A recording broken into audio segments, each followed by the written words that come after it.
ये कहानी एक 14 साल की लड़की के बारे में है जो दिन रात अपने ही बाप के साथ घपाघप करती है और दोनों तमाम हद पार कर देते हैं। इस मूवी का नाम है लॉलिता, जो कि एक सच्ची घटना पर आधारित है। तो मूवी शुरू होती है 1950 अमेरिका में, जहां हम लोग हम्बर्ट को गाड़ी चलाते हुए देख पाते हैं, जिसके मुंह पे खून लगा हुआ था और वो किसी के ख्यालों में खोया हुआ था। वो कहता है लॉलिता मेरी प्यार थी, मेरी जिंदगी थी। इसके बाद हमें हम्बर्ट की बचपन दिखाते हैं जब वो 14 साल का था और फ्रांस में रहता था। तभी उसके टाउन में एक 14 साल की लड़की एनाबेल आती है, जिसे देखते ही हम्बर्ट को उससे प्यार हो जाता है और एनाबेल भी उसे प्यार करने लगती है। ये उनकी जिंदगी का सबसे अनमोल पल था और जल्द ही दोनों घपाघप भी करते हैं, लेकिन उनका प्यार ज्यादा दिन नहीं टिक पाता है क्योंकि एक बीमारी के चलते एनाबेल की मौत हो जाती है, जिससे हम्बर्ट पूरी तरह से टूट जाता है। इस घटना के बाद उसे कभी किसी से प्यार नहीं होता और उसकी पूरी जवानी एनाबेल जैसी लड़की को ढूंढने में निकल जाती है। अब इस घटना को बहुत साल बीत जाते हैं और अब हम्बर्ट एक 40 साल का अधेड़ उम्र का आदमी है, जिसे अमेरिका के एक पीएरसी कॉलेज में प्रोफेसर का जॉब मिलता है, जो उसे नेक्स्ट सेमेस्टर से ज्वाइन करना था। लेकिन वो समर की छुट्टी में ही अमेरिका के लिए निकल पड़ता है क्योंकि वो एक नॉवेल लिख रहा था जिसे उसे इसी छुट्टी में खत्म करना था। अमेरिका में हम्बर्ट के अंकल के एक दोस्त उसे मिसेस हेज नाम के एक ऊडो के घर में रहने का प्रबंध करते हैं। जब वो घर देखने जाता है तो उसे वो घर पसंद नहीं आता क्योंकि वो घर काफी छोटा और गंदा था और मिसेस हेज भी बेमतलब का उसे करीबी बनाने की कोशिश कर रही थी। हम्बर्ट वहाँ से जाना चाहता था, मगर जब उसकी नजर मिसेस हेज की बेटी लॉलिता पे पड़ती है तब उसकी कदम रुक जाती है। तब उसे एनाबेल की याद आती है। लॉलिता बिल्कुल एनाबेल की तरह ही खूबसूरत थी और उसकी उम्र भी ठीक उतनी ही थी जितनी एनाबेल की थी। जब हम्बर्ट को उससे प्यार हुआ था, उसकी पूरी जवानी एनाबेल जैसी लड़की की तलाश में बीत गई थी, लेकिन आज उसके सामने एक ऐसी लड़की थी जो उसे एनाबेल की याद दिलाती है और उसकी स्माइल देखने के बाद हम्बर्ट की हार्ट बीट रुक जाती है और भले ही वो घर उसे पसंद ना आया हो, लेकिन वो घर रेंट पे लेने के लिए तैयार हो जाता है। हम्बर्ट वहाँ छोटे से कमरे में रह के अपनी अधूरी किताब को पूरी करने की कोशिश करता है। उसे लॉलिता में एनाबेल दिखाई दे रही थी और वो चुप चुप के उसे निहारने लगता है। हालांकि लॉलिता की उम्र सिर्फ 14 साल थी, लेकिन वो अपनी उम्र से काफी ज्यादा समझदार थी। जब उसने पहली बार हम्बर्ट को देखा था तब वो जान गई थी कि हम्बर्ट उसे पसंद करता है। वो कई बार जानबूझ के उसे टच करती है, उसकी गोद में बैठती है, उससे फ्लर्ट करती है। इस तरफ मिसेस हेज हम्बर्ट की चार्मिंग पर्सनालिटी को देख के उसमें फिदा हो जाती है और मन ही मन उसे शादी करने के सपने देखते हैं। अगले दिन जब उसके साथ हम्बर्ट एक लेक पे गया होता है तब मिसेस हेज बताती है कि वो लॉलिता को एक समर कैंप पे भेजने वाली है। हालांकि लॉलिता कैंप जाने के लिए तैयार नहीं थी, लेकिन उसकी माँ उसकी एक नहीं सुनती। जिस दिन लॉलिता कैंप जाने वाली थी उस दिन हम्बर्ट को उठने में लेट हो गया था। वो भाग के विंडो के पास जाता है और लॉलिता को देखता है। लॉलिता भी उसे देख लेती है। वो गाड़ी से उतर के भाग के घर के अंदर आती है और कूद के उसके ऊपर चढ़ जाती है और उसके साथ लवलपाटा करती है। हम्बर्ट के दिल की धड़कन मानो रुक सी जाती है और वो इस पल को बार बार अपनी आंखों के सामने कल्पना करने लगता है। लॉलिता के कैंप जाने के बाद मिसेस हेज अपने मेड के हाथों से हम्बर्ट को एक लेटर भिजवाती है जिसमें उसने शादी के लिए प्रपोज किया था। हम्बर्ट भी उनसे शादी करने के लिए मान जाता है क्योंकि यही सबसे बेस्ट तरीका था लॉलिता के करीब रहने का। दोनों शादी करते हैं और हम्बर्ट लॉलिता का कैंप से आने का इंतजार करता है। अब तक उसके ऊपर लॉलिता का पूरी तरह से जादू छा चुका था और वो मिसेस हेज के साथ घपाघप अवॉइड करने के लिए उसे नींद की गोली देता था। मिसेस हेज को हम्बर्ट और लॉलिता के बीच के रिश्ते के बारे में कुछ भी मालूम नहीं था और ये उन दोनों का एक सीक्रेट था, मगर ये सीक्रेट ज्यादा दिन तक अंधेरे में नहीं रह पाता। एक दिन जब हम्बर्ट घर पर नहीं होता है तब मिसेस हेज उसकी डायरी पढ़ लेती है और उसे लॉलिता के प्रति हम्बर्ट के ऑब्सेशन के बारे में पता चल जाता है। इतना ही नहीं, उस डायरी में हम्बर्ट ने उनके बारे में काफी घटिया बातें लिखी थी कि वो एक चिपकू औरत है। हम्बर्ट के घर वापस आने के बाद वो उस पर बरसने लगती है और कहती है कि तुम एक मॉन्स्टर हो। वो उनसे सारे रिश्ते तोड़ के घर से बाहर निकल जाते हैं, मगर तभी अचानक उनकी एक्सीडेंट हो जाती है और वहीं पर उनकी मौत हो जाती है। हम्बर्ट को थोड़ा दुख तो होता है, लेकिन अब वो पूरी तरह से फ्री हो चुका था। लॉलिता के साथ उसके रिश्ते पर पाबंदी लगाने वाला कोई नहीं था। वो लॉलिता को उसकी माँ की मौत के बारे में नहीं बताता और कहता है कि वो हॉस्पिटल में है। वो उसे लेने के लिए कैंप जाता है और वो उसे कैंप में देख के उससे फिर से प्यार में पड़ जाता है। वो कहता है कि उसने उसे बहुत मिस किया और लॉलिता कहती है तुम मेरी परवाह नहीं करते क्योंकि तुमने अभी तक मुझे किस नहीं किया है। लॉलिता की बोल्डनेस देख के हम्बर्ट एकदम चौंक जाता है। वो गाड़ी को एक साइड में रोकता है और दोनों घपाघप करना शुरू हो जाते हैं। और दोस्तों, ये बस उनके रोमांटिक रिलेशनशिप की शुरुआत थी। हम्बर्ट कहता है कि उन्हें उस दिन एक होटल में रुकना है और अगले दिन वो उसकी माँ से मिलने के लिए हॉस्पिटल जाएंगे। होटल में लॉलिता की मुलाकात एक क्लेयर नाम के हैंडसम आदमी से होती है और वो उसके प्रति आकर्षित हो जाती है। हम्बर्ट की मुलाकात भी क्लेयर से होती है, पर वो उसे नाम से नहीं जानता। उसे लगता है वो एक स्पाई है जो उसकी बीवी की मौत के बारे में उसके ऊपर तहकीकात कर रहा है। होटल में दोनों की रोमांटिक रिलेशनशिप एक और कदम आगे बढ़ जाती है और दोनों इस पल को जी भर के जीने लगते हैं। अगले दिन एक गैस स्टेशन में लॉलिता हम्बर्ट से हॉस्पिटल का नंबर मांगती है क्योंकि उसे अपने माँ से बात करना था, मगर हम्बर्ट उसे सच बता देता है कि माँ अब नहीं रही, उनकी मौत एक एक्सीडेंट में हो चुकी है। लॉलिता के लिए ये बात बहुत ही ज्यादा शॉकिंग थी और होटल आके वो दिन भर रोने लगती है। अब घर लौटने का उनके पास और कोई वजह नहीं था और दोनों पूरा अमेरिका घूमने के लिए निकल पड़ते हैं। इसी बीच वो लोग कई होटल्स में रुकते हैं और एक कपल की तरह एंजॉय करने लगते हैं। फाइनली दोनों पीयर्सी कॉलेज पहुंचते हैं, जहां हम्बर्ट अपना टीचिंग का जॉब संभालता है और लॉलिता को स्कूल में भर्ती कर देता है। यहाँ भी ये दोनों का लव लपाटा चालू ही रहता है, लेकिन दुनिया की नजर में दोनों बाप बेटी की तरह पेश आते थे। लॉलिता उसे तरह तरह से ललचा के अपनी मांगे पूरी करती थी। एक बार हम्बर्ट लॉलिता के स्कूल में उसका प्ले देखने जाता है, जहाँ उसे पता चलता है इस पूरे प्ले को क्लेयर ने लिखा है। दोस्तों, क्लेयर वही हैंडसम आदमी था जो उसे होटल में मिला था। जैसे जैसे समय बीतता जाता है तो दोनों के बीच में रिलेशन बोरिंग होते जाता है। हम्बर्ट का लॉलिता को लेकर इनसिक्योरिटी बढ़ते जाता है। उसे डर लगता है कि लॉलिता उसे छोड़ के चली जाएगी। एक दिन लॉलिता के पास जब कुछ पैसे मिलते हैं, उसे लगता है वो ये पैसे इसीलिए जमा कर रही है ताकि वो उसे छोड़ के कहीं भाग सके। एक दिन वो एक रेस्टोरेंट में लॉलिता को फोन पे किसी से बात करते हुए देख लेता है। जब लॉलिता उसे देखती है तो वो जल्दी से फोन को कट कर देती है और अजीब बिहेव करने लगती है, जैसे मानो वो कुछ छुपा रही है। और इससे पहले उनके बीच में रिलेशन और खराब हो, हम्बर्ट उसे एक और टूर में जाने का ऑफर देता है, लेकिन इस बार लॉलिता को तय करना था कि वो लोग कहाँ कहाँ जाएंगे। रास्ते में हम्बर्ट को लगने लगता है कि कोई उनका पीछा कर रहा है और ये शायद वही स्पाई था जो उन्हें होटल में मिला था। एक दिन जब वो लोग एक गैस स्टेशन में रुकते हैं, हम्बर्ट कुछ चीजें खरीदने के लिए अंदर जाता है। वो देखता है कि लॉलिता बाहर किसी अनजान आदमी से बात कर रही है। वो भाग के तुरंत बाहर आता है, मगर तब तक वो आदमी जा चुका था। पूछने पे लॉलिता कहती है कि वो आदमी रास्ता भटक गया था। हम्बर्ट को लगता है कि वो कोई और नहीं बल्कि वही स्पाई था जो उनका पीछा कर रहा था। आगे की जर्नी में भी हमेशा उसे यही लगता है कि कोई स्पाई गाड़ी बदल बदल के उनका पीछा कर रहा है। जब वो एक होटल में रुकते हैं तब थोड़ी समय के लिए कुछ सामान खरीदने के लिए हम्बर्ट बाहर जाता है। जब वो वापस आता है तो लॉलिता थोड़ी मैसी सी लगती है। उसके पैर गंदे थे, बाल बिखरे हुए थे और लिपस्टिक मसला हुआ होता है। उससे लगता है हो ना हो उसके जाने के बाद यहाँ पे कोई तो आया था, पर लॉलिता कहती है यहाँ पर कोई नहीं आया था। वो थोड़ी देर के लिए बाहर गई थी ये चेक करने के लिए हम्बर्ट वापस आया कि नहीं, लेकिन उसकी बिखरी हुई लिपस्टिक देख के हम्बर्ट बहुत ज्यादा बेचैन हो जाता है। उस रात भी वो दोनों पलंग तोड़ते हैं, लेकिन हम्बर्ट को कॉन्स्टेंटली डर लगा रहता है कि लॉलिता को कोई उससे दूर लेके चला जाएगा और उसे जेल हो जाएगा। अगले दिन वो लोग अपना जर्नी जारी रखते हैं और रात को एक होटल में रुकते हैं। वहाँ अचानक लॉलिता की तबीयत खराब होने लगती है। हम्बर्ट तुरंत उसे हॉस्पिटल में भर्ती करता है। चेकअप के बाद डॉक्टर कहता है कि ये एक वायरल फीवर है और उसे उस रात हॉस्पिटल में ही रुकना पड़ेगा। हम्बर्ट लॉलिता को हॉस्पिटल में छोड़ होटल वापस आता है। अगली सुबह जब वो लॉलिता का खबर लेने के लिए हॉस्पिटल कॉल करता है तो उसे पता चलता है उसे वायरल फीवर नहीं हुआ था और सुबह तक वो ठीक भी हो गई थी और उसका अंकल आके उसे डिस्चार्ज करके वहाँ से लेके गए हैं। ये सुनकर हम्बर्ट के पैरों के नीचे से जमीन खिसक जाता है और वो हड़बड़ाता हुआ हॉस्पिटल पहुँचता है और सबसे लड़ाई करने लगता है। जब वो पुलिस को उसकी तरफ आते हुए देखता है तो वो शांत होकर सबसे माफी मांग के वहाँ से चले जाता है। दरअसल दोस्तों, लॉलिता को कोई बीमारी थी ही नहीं, ये बस उसकी और क्लेयर के वहाँ से भागने की एक प्लान थी। हम्बर्ट लॉलिता को ढूंढने के लिए अपनी जी जान लगा देता है। वो हर उस होटल में जाता है जहाँ पहले दोनों रुके हुए थे, इस उम्मीद में कि शायद उसे कोई सुराग मिले। होटल के रजिस्टर में चेक करने के दौरान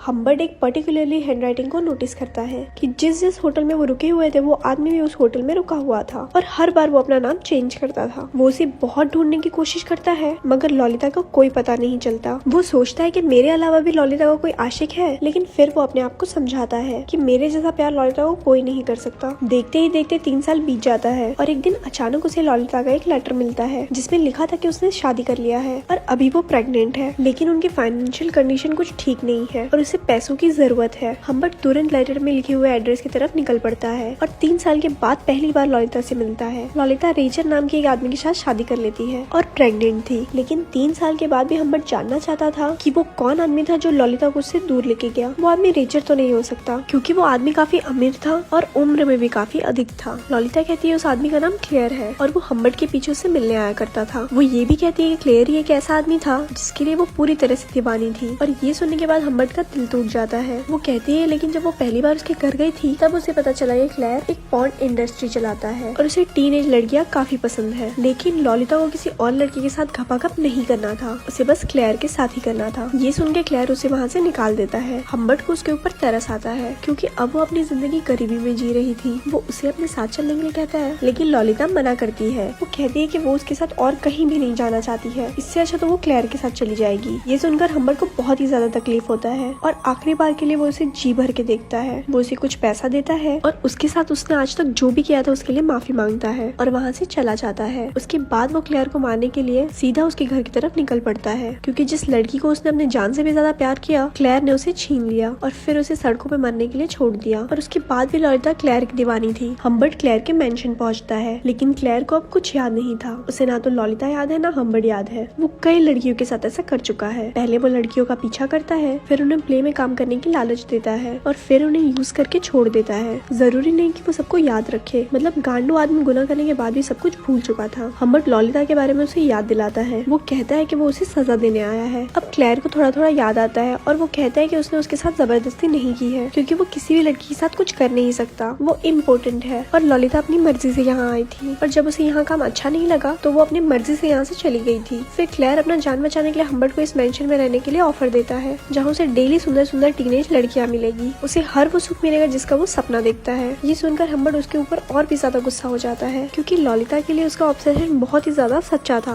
बल्कि इसमें इमोशन जुड़े हुए थे। वो क्लेयर के ऊपर कई बार गोली चला के उसे मार देता है। उसके बाद वो वहाँ से निकल जाता है। दोस्तों, ये सीन मूवी का पहला वाला सीन था जहाँ हम्बर्ट गाड़ी चलाते हुए लॉलिता के ख्यालों में खोया हुआ था। क्लेयर के खून के जुर्म में पुलिस उसके पीछे पड़ी हुई है, लेकिन वो भागने की भी कोशिश नहीं करता। अब उसे अपनी जिंदगी की कोई भी परवाह नहीं थी, क्योंकि जिस लड़की से उसने इतना प्यार किया वो उसे प्यार नहीं करती। पुलिस उसे अरेस्ट कर लेती है और उसे जेल हो जाता है। जेल में होने के 1 साल के अंदर ही उसकी एक बीमारी से मौत हो जाती है और अगले ही महीने लॉलिता अपने बच्चे को जन्म देके गुजर जाती है। और दोस्तों, ये मूवी यहीं खत्म हो जाती है। ऐसी और स्टोरी सुनने के लिए हमारे पेज को लाइक करें। धन्यवाद।